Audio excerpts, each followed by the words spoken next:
So guys, so after namin mag-gym, eto kami. Food trip naman. Yes. Ayun, no? Etong, parang pork chop, no, pre? Oh.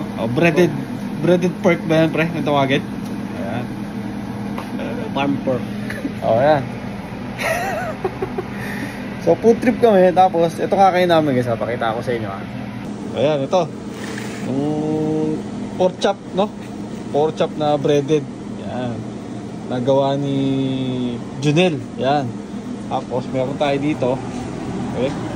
Meron tayo dito isang dumakmak na ano, na kanin na sinamahan natin ng itlog. Ayan.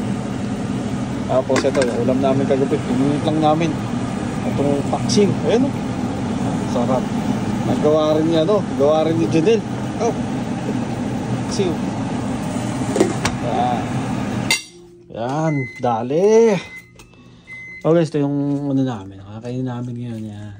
Yung pork chop, may sausawan na toyo, paksiw, kanin, no? At saka itlog.